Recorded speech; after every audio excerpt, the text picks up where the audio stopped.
Hello नमस्कार दोस्तों, welcome to my other video. I hope आप सब लोग बहुत अच्छे होंगे। आइए एक वीडियो को और शुरुआत करते हैं, जहाँ हम लोग वीडियो में बात करने वाले हैं आपके लोन के सेटलमेंट रिलेटेड, जहाँ पे बात करने वाले NPA loan settlement related.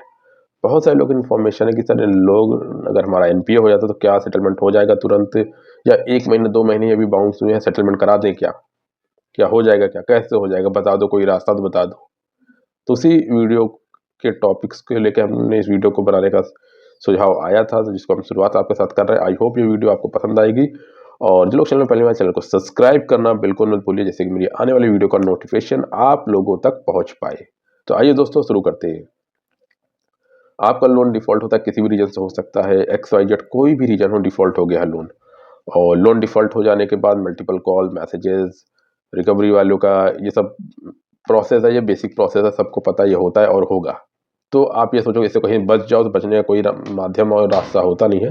But ये कॉल कम उठाओगे तो बच जाओगे। रिकवरी वाले आते हैं तुमसे नहीं बात करने का, और 1-2 बार रिकवरी वाले आते हैं। अगर लोन डिफॉल्ट होता है 3 से 6 महीने में कभी 1-2 बार रिकवरी वाले आते, कॉल मैसेज का कोई अंत नहीं है। बट नहीं उठाओ, वो तो आपके हाथ में, आपकी चॉइस है।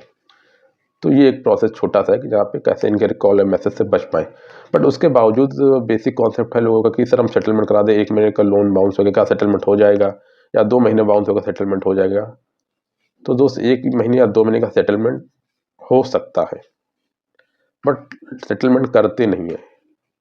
अगर कोई ऑप्शनल ऐसा केस है जो कि बहुत क्रिटिकल है कुछ, और अगर वो कहीं लीगल माध्यम से जुड़ा हुआ कोई लीगल केस बना के या बोला जाए कि सिचुएशन ऐसी है वैसी है, तो एक अलग है। बट लोन सेटलमेंट के लिए कम से कम 90 दिन का समय तो चाहिए चाहिए।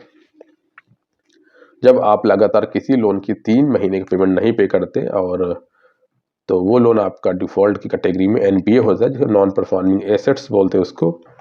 तो कम से कम 90 दिन लगातार पेमेंट आप नहीं करते, 3 ईएमआई बाउंस हो चुके हैं, उसके बाद आप लोन को सेटलमेंट करा सकते हैं। बट एक चीज़ का और भी ध्यान रखो, कोई एनपीए लोन के सेटलमेंट हो तो जाता है, लेकिन जितना आपको डिस्काउंट चाहिए या जितना आप ये सोचो कि कम से कम में हो, तो ऐसा नहीं है।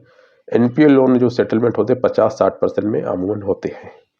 50%, 60% हो सकता है, समटाइम 70% भी। डिपेंड करता है कि रिकवरी वाले व्यक्ति से आप बात कैसे करो, उसको आप अपनी सिचुएशन कैसे समझा रहे हो, और उस विषय पे वो लोग ऐसे करते हैं। तो अगर आपका लोन डिफॉल्ट हो गया, अभी एनपीए हो गया है, और आप उसको अगर सेटलमेंट करने के लिए सोच रहे हो, ठीक है, तो एनपीए के बाद आप कर सकते हो। लेकिन अपने दिमाग में ये भी लेके चलो कि आप जो भी होगा, आपको सेटलमेंट जो होगा वो ज़्यादा पैसे देने पड़ेंगे। हो सकता है पर्सनल में 50-60%, क्रेडिट कार्ड में 50%।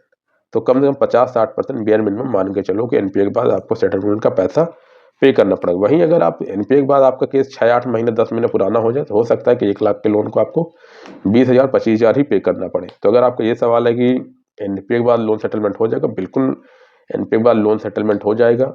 जैसे बाकी सारे लोन की प्रक्रिया होती है, सारी वही होती है।